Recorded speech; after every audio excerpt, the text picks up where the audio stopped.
We can now speak to the Conservative MP for Ipswich, Tom Hunt. Tom, hello, good morning to you. Morning. Thank you for joining us this morning.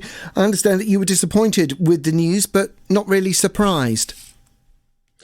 I'm glad that the Borough Council, went down the route it went down. No criticism there. But I just looked at some of the other examples across the country, and I just thought it was going to be a bit of a stretch for the injunction to be made permanent. I've always felt that the way it could be stopped would be through political pressure, and I continue to be of that view. And this week I'll be working with other colleagues who've got similar cases in their constituency to apply that political pressure. What sort of political pressure are we talking about then? Well, I think it's a sort of political pressure I put on the immigration minister last week when I held a special parliamentary debate specifically on the Novotel. I noticed over the weekend that the immigration minister in one of the newspapers, for example, had a newspaper column, and he was making it clear that in the short term we need to move away from expensive hotels to other forms of more basic accommodation. And the examples used were, I think, Ponting's holiday camp was used as one example. So, maybe already some of the pressure is having an impact, and it might well be the case that the immigration minister has a word with the Home Office, and we could get some movement in the short term to not be reliant on these hotels. That's my hope, and that's what I'm going to be pushing for. But the courts have spoken. Shouldn't that be where it ends? No, I think if we say something like this is very cool. If that's the case, well, how about we just do away with our parliamentary democracy and let judges run the entire country? Of course not. So much of our decisions in our life are made in the political arena by our elected representatives, and that is only right. And I'm an elected representative who's listened to my constituents and their strong views on this matter. And I'm unequivocally of the view that the majority of people in Ipswich would rather there be a major rethink when it comes to not just the issue of Novotel, but more generally how we accommodate those individuals who enter our country illegally from another safe European country, but also the measures we take to tackle illegal migration in the first place. We did have suggestion last week following our previous conversation by someone who was in the army who said, why can't we start bringing the old army barracks back to life and using those areas to facilitate and house asylum seekers?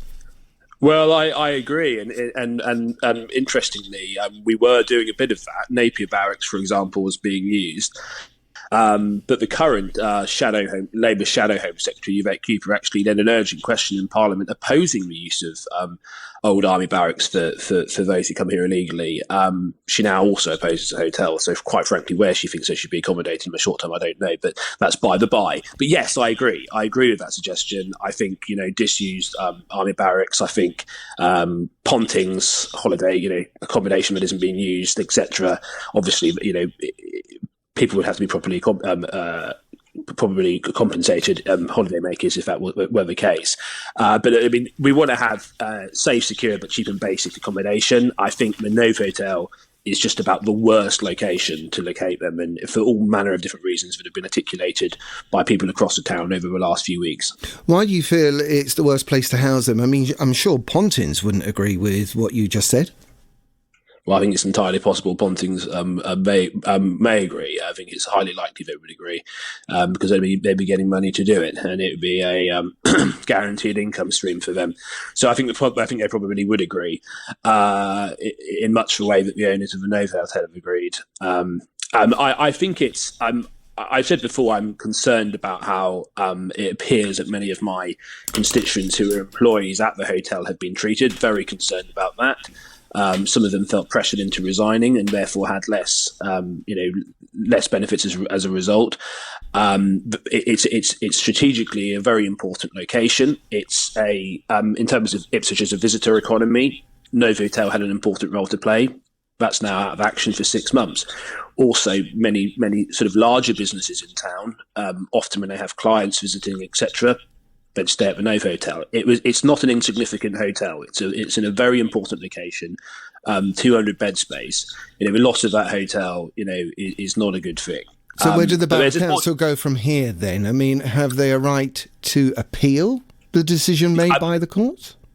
Look, my advice to the Borough Council would be, strain every sinew to try and prevent this from happening. But at this stage, my sense is that the main action to happen will be in Parliament when it comes to pressuring the government into a total rethink of where the Home Office locates these individuals, and I will be taking that baton up. I mean, of course, it was your party that has, sorted out all these relocation policies. Ipswich isn't the only authority that is struggling with it. How much pressure can you put on the Home Office then to sort it out? Because we've got innocent people that are being housed in hotels like the Novotel in the centre of Ipswich, and they've just come here to seek political asylum. Because even the Ipswich Star this morning has a story: we just want to live peacefully. Trafficked, held at gunpoint, given no choice but to flee. Kamal, 22, tells his story. I think that when before the Novotel was requisitioned, I had meetings with the Home Office, and it was made very clear to me that the vast majority of the individuals who would be at the Novotel are mainly young men who have illegally entered our country from another safe European country. I'm really, really pro us being as generous as possible to genuine refugees who flee from areas where they're at risk of persecution. And we've seen a great generosity when it comes to Ukraine, Afghanistan, etc. But it's important we realise that France is a safe country. And the advice should always be to apply for asylum in the first safe country that you arrive in. So do you think this agreement that we've signed this morning with France will make any difference? Well, we've had some of these agreements before in the past, and they haven't had the desired effect. There are some aspects, though, to this agreement that look like it could be slightly different. One of those factors, for example, is for the first time, British officials will be part of the command centres and the control centres. That is different from any other previous agreement. So that is potentially a good thing. What I was slightly disappointed to see, though, is that I don't think we're going to see British boots on the ground in France. Look, there's different reasons why the French wouldn't want that. I'm not sure whether we'd be comfortable with French police officers swarming all over our, from a sovereignty point of view. But we are going to have British officials in those control centres when it comes to looking to tackle these crossings and tackle the boats before they embark on their journey. So I think this is part of it. But the other part of it is sorting out our human rights law so we can deliver things like the Rwanda scheme. Because ultimately, when we look at examples such as Australia, it's really by having that deterrent in place that you can deter these dangerous crossings. But ultimately, my view was and is that if you illegally enter our country from another safe European country, you break our immigration laws, I think under no circumstances should you stay. That's my view. We don't know. There's a lot of individuals. We know that there's a significant number of those who've come over from France, have come from Albania, which is a safe country within Europe, which is could be in the European Union soon as in NATO. So I don't think we should simply assume things. I think a lot of these people who have come over, I don't think are refugees. But we don't have official figures, do we, Tom, to say that they are all from Albania? Or from Albania? There are actually official figures that indicate that a large proportion are from Albania. That is known. That is categorically the case. And actually, every single one has come from France, which is a safe European country where they should have applied for asylum. We are a welcoming town. We've got a history of welcoming people. And I have to say, when it comes to the Albanian point, we have a settled community in Ipswich who are Albanian. But he came over here during the Balkan Wars, and they're very much part of our community, and they came over, and they were very much the most genuine of refugees. So with the people living in the Novotel at the moment, then, as the town's MP, would you be prepared to go down and just hear some of their stories to find out why they've decided to seek asylum here in Suffolk?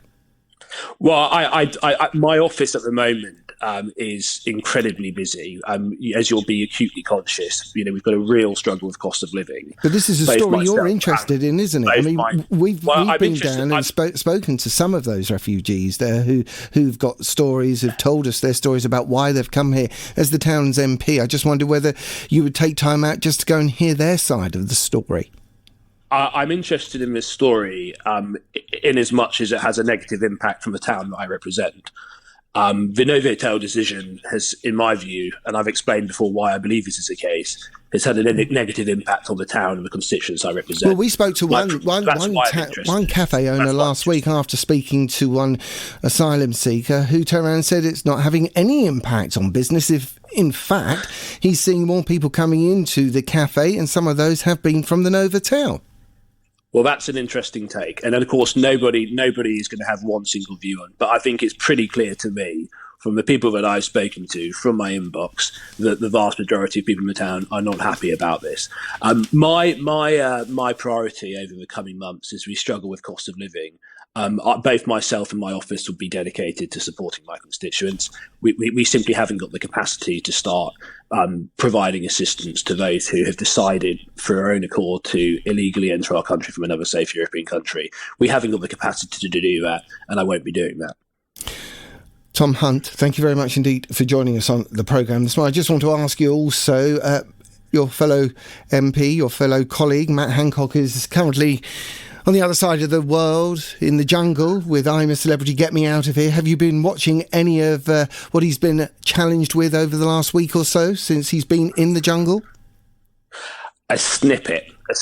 I think it was on Saturday night. I saw some sort of fish guts being poured on him. I missed the, I think it was a sheep's vagina and the other stuff he had to eat the day before. I haven't really had time to watch a lot of it, and I find it a little bit cringe to watch, if I'm honest. But I understand that he was elected the leader of the group. From my dad told me that he'd been elected leader of the group. So, look, I mean, I don't really know what's going on Arms. I mean, I've said before, I don't think it's appropriate he's on the show. I wouldn't dream of going on a show in Australia when Parliament's sitting and we've got all the challenges we've got. But that's for him. That's on his conscience. That's a decision that he's made. If it happens to be on the TV and there's something dramatic going on, like he's eating a sheep's vagina, I might keep the TV on just to see it for a few moments. But I'm not obsessing over what he's up to in the show. Okay, Tom Hunt, Conservative MP for Ipswich. Thank you very much indeed for joining us on the programme this morning.